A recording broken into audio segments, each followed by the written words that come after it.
ବର୍ଷା ଋତୁରେ କିଛି ବି ଗରମା ଗରମ ପକୁଡ଼ି ବା ବ୍ରେଡ୍ ଚପ୍ କିମ୍ବା ଏହିପରି କିଛି ବି ତେଲ ଭାଜି ହେଇଗଲେ ମନ ପୁରା ଖୁସି ହେଇଯାଏ।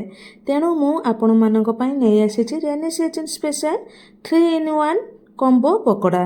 ହଁ ଆଜ୍ଞା, 3 in 1 ମାନେ ଗୋଟିଏ ତେଲ ଭାଜିରେ ଆପଣ ପାଇପାରିବେ ପିଆଜ ପକୁଡ଼ି, ଆଳୁ ପକୁଡ଼ି ଆଉ ବ୍ରେଡ୍ ଚପ୍ର ମଜା।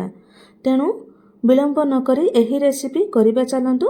ନମସ୍କାର, ଜୟ ଜଗନ୍ନାଥ। ମାମାସ୍ କିଚେନକୁ ଆପଣମାନଙ୍କୁ ସ୍ୱାଗତ। ସାଙ୍ଗମାନେ, ଯଦି ଆପଣ ଚ୍ୟାନେଲରେ ନୂଆ ଅଛନ୍ତି ପ୍ଲିଜ୍ ଚ୍ୟାନେଲକୁ ସବସ୍କ୍ରାଇବ୍ କରିଦିଅନ୍ତୁ। ଫେସବୁକ୍ ପେଜରୁ ଦେଖୁଥିଲେ ନିହାତି ଫଲୋ କରିଦିଅନ୍ତୁ।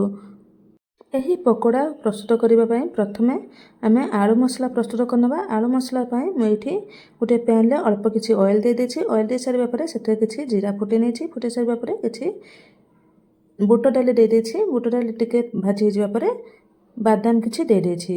ଏଠି ଆପଣ ବୁଟ ଡାଲି ଚାହିଁଲେ ଦେଇପାରିବେ, ନହେଲେ ସ୍କିପ୍ କରିପାରିବେ। ଏସବୁ ଜିନିଷ ଟିକେ ଭାଜିଯିବା ପରେ ମୁଁ କିଛି ପିଆଜ ଦେଇଦେଇଛି। ଗୋଟେ ବଡ଼ ସାଇଜ୍ର ପିଆଜ ଦେଇଦେଇଛି। ଦେଇ ଭଲ ଭାବରେ ଭାଜି ନେଇଛି। ଦେଖନ୍ତୁ ଏଇଠି ମୁଁ ପିଆଜ ଦେଇଛି। ଭାଜି ସାରିବା ପରେ ଦେଖନ୍ତୁ ଟ୍ରାନ୍ସପରେଣ୍ଟ ହେଇଯାଇଛି। ଟ୍ରାନ୍ସପରେଣ୍ଟ ପରେ ମୁଁ ଏଠି ସବୁ ଆମର ଗୁଣ୍ଡ ମସଲା ଦେଇଦେଇଛି। ଧନିଆ ଗୁଣ୍ଡ, ଜିରା ଗୁଣ୍ଡ, ହଳଦୀ ପାଉଡ଼ର, ଲଙ୍କା ପାଉଡ଼ର, ଲୁଣ ଏସବୁ ମସଲା ମୁଁ ଦେଇଦେଇଛି। ଦେଖନ୍ତୁ ଏଇଠି ସବୁ ଗୁଣ୍ଡ ମସଲା ଦେଇ ସାରିବା ପରେ ଟିକେ ଭାଜି ନେଇଛି। ଭାଜି ସାରିବା ପରେ ମୁଁ ଆଗରୁ ଆଳୁ ସିଝେଇକି ରଖିଥିଲି, ସେଇ ଆଳୁକୁ ଭାଙ୍ଗିକି ଦେଇଦେଇଛି। ଆପଣ ଏହିପରି ଭାଙ୍ଗିକି ଦେଇପାରନ୍ତି, ନହେଲେ ଆପଣ ଚକଟିକି ଦେଇପାରନ୍ତି। ଯେହେତୁ ମୋର ମସଲା ହେଇଯାଇଥିଲା କିନ୍ତୁ ଆଳୁ ଚକଟି ନଥିଲି, ତେଣୁକରି ମୁଁ ଏହିପରି ଆଳୁକୁ ଭାଙ୍ଗିକି ଦେଇଦେଇଥିଲି। ଦେଇସାରିବା ପରେ ଟିକେ ଭାଜି ନେଇଛି। ଭାଜି ନେଇ ସାରିବା ପରେ ଗୋଟିଏ ମ୍ୟାସର ସାହାଯ୍ୟରେ ଆଳୁକୁ ଭଲ ଭାବରେ ପ୍ଲେନ୍ କରି ନେଇଛି। ଜମା ବି ଖଣ୍ଡ ଖଣ୍ଡ ରଖିନାହିଁ। ଆପଣ ଏହିପରି କରିପାରନ୍ତି, ନହେଲେ ପ୍ରଥମରୁ ଆପଣ ଆଳୁ ଚକଟିକି କରିପାରିବେ। ଏଇଠି ଆମର ଦେଖନ୍ତୁ ମୁଁ ଏଇଠି ଆଳୁ ମ୍ୟାସରରେ ଭଲ ଭାବରେ ପ୍ଲେନ୍ କରି ନେଇଛି। କରିସାରିବା ପରେ ଆଉ କିଛି ସମୟ ଭାଜି ନେଇଛି। ଏଇଠି ଦେଖନ୍ତୁ ଆମର ଆଳୁ ମସଲା ହେଇଯାଇଛି। ଏହାକୁ ଗୋଟେ ପ୍ଲେଟ୍କୁ ବାହାର କରିନେବା। ବାହାର କରି ଥଣ୍ଡା କରିନେବା। ଦେଖନ୍ତୁ ଏଇଠି ଆଳୁ ମସଲା ଥଣ୍ଡା ହେଇଯିବା ପରେ ମୁଁ ଲମ୍ବା ଲମ୍ବା କରି ଆଳୁ ମସଲାକୁ ବଳି ନେଇଛି। ଆପଣ ଏହିପରି ଲମ୍ବା ଲମ୍ବା କରି ଛୋଟ ସାଇଜ୍ କରି କରିବେ, କାରଣ ବ୍ରେଡ଼ରେ ଆମେ ଏଇ ମସଲାକୁ ଦେବା। ମୁଁ ଆପଣଙ୍କର ବ୍ରେଡ଼୍ ସାଇଜ୍ ହିସାବରେ ଆପଣ ଏହି ଲମ୍ବା ସାଇଜ୍ କରିବେ। ଏଇଠି ଦେଖନ୍ତୁ ସବୁଯାକ ଆଳୁ ମସଲା ହେଇଯାଇଛି। ବର୍ତ୍ତମାନ ଏହାକୁ ଗୋଟେ ସାଇଡ଼ରେ ରଖିନେବା।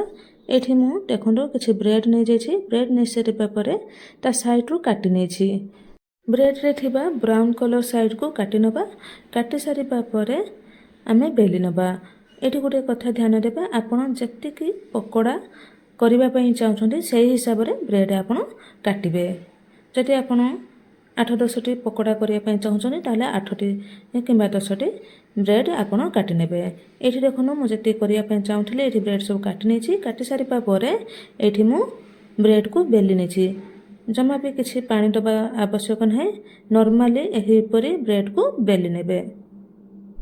ବ୍ରେଡ଼୍କୁ ବେଲିବା ଦ୍ୱାରା ଟିକେ ସଫ୍ଟ ହେଇଯାଏ, ଯାହାଫଳରେ କି ଆମେ ମସଲା ଦେଲେ ଭାଙ୍ଗିବନି, ଆମର ଭଲ ଭାବରେ ମୋଡ଼ି ହେଇଯିବ। ତେଣୁକରି ଆପଣ ନିହାତି ବ୍ରେଡ଼୍କୁ ଏହିପରି ଟିକେ ବେଲି ନେବେ।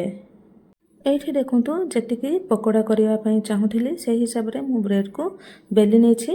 ବ୍ରେଡ଼୍କୁ ବେଲି ସାରିବା ପରେ ଦେଖନ୍ତୁ ଏଇଠି ଆଳୁ ମସଲା ଦେଇଦେଇଛି। ଆଳୁ ମସଲା ଦେଇ ସାରିଲା ପରେ ରୋଲ୍ କରିନେଇଛି।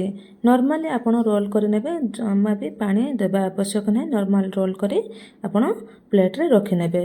ଦେଖନ୍ତୁ ମୁଁ ଯେଉଁପରି କରୁଛି ସେହିପରି ରୋଲ୍ କରିନେବେ। ଦେଖନ୍ତୁ ଏଇଠି ମୁଁ 6ଟି ବ୍ରେଡ଼୍କୁ ରୋଲ୍ କରିନେଇଛି। ଆଉ କିଛି ବ୍ରେଡ଼୍ ମୋ ହଜବେଣ୍ଡକୁ ଦେଇଥିଲି, ସେ ରୋଲ୍ କରିନେଲେ। ତେଣୁକରି ମୁଁ ଏଇଠି 6ଟି ବ୍ରେଡ଼୍କୁ ଦେଖେଇଛି। କରିବା ସମୟ ମଧ୍ୟରେ ହଜବେଣ୍ଡ କରିକି ଦେଇଦେଇଥିଲେ। ନେକ୍ସଟ ଷ୍ଟେପ୍କୁ ଯିବା। ଏଇଠି ମୁଁ କିଛି ପିଆଜ କାଟି ନେଇଛି। ଲମ୍ବା ସାଇଜ୍ କରିକି ପିଆଜକୁ କାଟି ନେଇଛି। ପିଆଜ କାଟି ସାରିବା ପରେ ବର୍ତ୍ତମାନ ବାଉଲରେ ରଖି ନେଇଛି। ପିଆଜକୁ ବାଉଲରେ ରଖି ସାରିବା ପରେ ଏଇଠି ଦେଖନ୍ତୁ ମୁଁ କିଛି ଆଳୁ ନେଇଯାଇଛି। ଆଳୁକୁ ମଧ୍ୟ ଲମ୍ବା ସାଇଜ୍ କରି ପତଳା ପତଳା କରି କାଟି ନେଇଛି। ଏଇଠି ଦେଖିପାରୁଥିବେ କେଉଁପରି ଆଳୁ ପତଳା ସାଇଜ୍ରେ ରହିଛି। ଏହିପରି ଆପଣ ପତଳା ସାଇଜ୍ କରି ଆଳୁକୁ କାଟି ନେବେ। କାଟି ସାରିବା ପରେ ଆଳୁକୁ ମଧ୍ୟ ପିଆଜ ସାଙ୍ଗରେ ରଖିନେବେ। ଏଇଠି ଦେଖିପାରୁଥିବେ ଆଳୁ ଆଉ ପିଆଜକୁ ଗୋଟିଏ ବାଉଲରେ ମୁଁ ରଖି ନେଇଛି। ରଖି ସାରିବା ପରେ ସେଥିରେ ସ୍ୱାଦ ହିସାବରେ ଲୁଣ ଦେଇଦେବା, ହଳଦୀ ପାଉଡ଼ର ଦେଇଦେବା, ଗୋଟେ ଚାମଚ ଗୋଟା ଜିରା ଦେଇଦେବା। ଦେଇସାରିବା ପରେ ବେସନ କିଛି ଦେଇ ଭଲ ଭାବରେ ମିଶାଇ ନେବା। ଏଇଠି ଗୋଟେ କପ୍ ପାଖାପାଖି, ଗୋଟେ କପ୍ରୁ ଅଳ୍ପ ଟିକେ କମ୍ ହେବ, ମୁଁ ବେସନ ଦେଇଛି। ଦେଇ ଅଳ୍ପ ଅଳ୍ପ ପାଣି ଦେଇ ଭଲ ଭାବରେ ଗୋଳେଇ ନେଇଛି। ଦେଖନ୍ତୁ ମୁଁ ଯେଉଁପରି କରୁଛି ସେହିପରି ଅଳ୍ପ ଅଳ୍ପ ପାଣି ଦେଇ ଆପଣ ଏହି ପକୋଡ଼ାର ବେଟରକୁ ଭଲ ଭାବରେ ଗୋଳେଇ ନେବେ। ଦେଖନ୍ତୁ ବେଟରର କନସିଷ୍ଟେନ୍ସି ଏହିପରି ରହିବ। ଏହାଠାରୁ ବେଶୀ ପାଣିଆ କରିବେ ନାହିଁ କିମ୍ବା ବହଳିଆ କରିବେ ନାହିଁ। ବର୍ତ୍ତମାନ ରୋଲ୍ କରି ରଖିଥିବା ବ୍ରେଡ଼କୁ ନେଇଆସିବା। ନେଇଆସି ସେହି ବେଟରରେ ରଖିନେବା। ରଖି ଭଲ ଭାବରେ ବେଟରକୁ ବ୍ରେଡ଼ର ରୋଲ୍ ମଧ୍ୟରେ ଲଗାଇ ନେବା। ଲଗାଇ ସାରିବା ପରେ ଦେଖନ୍ତୁ ମୁଁ ଯେଉଁପରି କରୁଛି ସେହିପରି କରିନେବେ। ପିଆଜ ଆଉ ଆଳୁ ସହିତ ତାକୁ ଉଠାଇ ନେବେ। ଉଠାଇ ଆପଣ ଛାଣି ନେବେ। ଆଗରୁ ମୁଁ ଅଏଲ୍କୁ ଗରମ କରି ରଖିଥିଲି। ବର୍ତ୍ତମାନ ଦେଖନ୍ତୁ ମୁଁ ଏଠି ପକୋଡ଼ାକୁ ଦେଇଛି। ଆପଣଙ୍କର ପ୍ୟାନ୍ କିମ୍ବା କଢ଼େଇରେ ଆପଣଙ୍କର ଯେତିକି ପକୋଡ଼ା ଧରିବ ସେହି ହିସାବରେ ଆପଣ ପକୋଡ଼ା ପକାଇବେ। ଅଧିକ ଜମା ପକାଇବେନି। ଏଇଠି ମୋର ଛୋଟ ପ୍ୟାନ୍ଟେ ଥିଲା, ତେଣୁକରି ମୁଁ 2ଟା ପକୋଡ଼ା ପକାଇ ଛାଣି ନେଇଛି। ଦେଖନ୍ତୁ ୟାକୁ କ୍ରିସ୍ପି କରି ଆପଣ ଛାଣି ନେବେ। ଆପଣଙ୍କୁ ଏହିପରି ରେନି ସିଜନରେ ପକୁଡ଼ି ଖାଇବା ପାଇଁ ଭଲ ଲାଗେ କି ନାହିଁ କମେଣ୍ଟରେ ନିହାତି ଜଣାଇବେ। ଆପଣଙ୍କୁ ଏହି ରେସିପିଟି କିପରି ଲାଗିଲା କମେଣ୍ଟରେ ଜଣାଇବେ। ଆପଣ କେଉଁ ସହର ଡିଷ୍ଟ୍ରିକ୍ଟରୁ ଦେଖୁଛନ୍ତି ତାହା ବି କମେଣ୍ଟରେ ଜଣାଇବେ, ଯାହାଦ୍ୱାରା ମୁଁ ଆପଣଙ୍କୁ ଧନ୍ୟବାଦ ଜଣାଇ ପାରିବି। ଏହି ବର୍ଷା ଋତୁରେ ଆପଣ ଆଉ କେଉଁ ରେସିପି ଦେଖିବା ପାଇଁ ଚାହୁଁଛନ୍ତି ତାହା କମେଣ୍ଟରେ ଜଣାଇବେ। ଆଗକୁ ଆଣିବା ପାଇଁ ନିହାତି ଚେଷ୍ଟା କରିବି।